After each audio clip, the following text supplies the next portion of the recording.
امسال من از شمانات حضرت زینب میخوانم. ترویج دین اگر کی به خون حسین شد، ترویج دین اگر کی به خون حسین شد، تکمیل آن به امت والای زینب است. در مجمع عمومی غوغا نمود زینب، در مجمع عمومی غوغا نمود زینب، تا دشمن خدا را رسوا نمود زینب.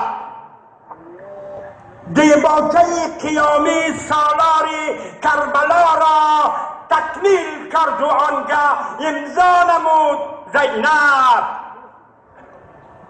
برنامه‌ای که با خون بنوشت سرور دین، در راه شام و کوفه اجرا نمود زینب.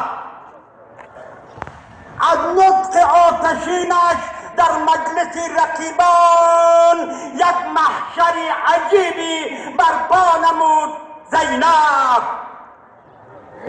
ویران نمود گاهی بیداد ظلم ظالم، تا خطبه‌ای در آنجا انشا نمود زینب. آنجا که کاخ ظالم سر بر فلک کشیده پاینده پرچم عدل آنجا نمود زینب. که چون علی مسلح شد بهر دفع دشمن، که کار مادر خود زهرا نمود زینب. تا سنگر ستم را ساقت خراب و ویران، در گوشه خرابه معوا نمود زینب. در دختر 3 ساله در شام داد از دست، در شام پایگاهی پیدا نمود زینب.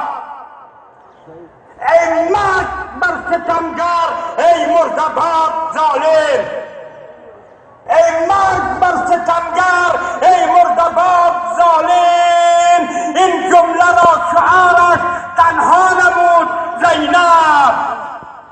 جانی که داشت در کف بنهاد صادقانه، با کردگاری یکتا سودا نمود زینب. بنازم شجاعت و جرأتت را، دختر علی مرتضی زینب کبری. به خاطر خوشنودی روح این قهرمان کربلا حضرت زینب سلام الله علیها، صلوات انقلابی دشمن شکن و مهدی بزن بفرما.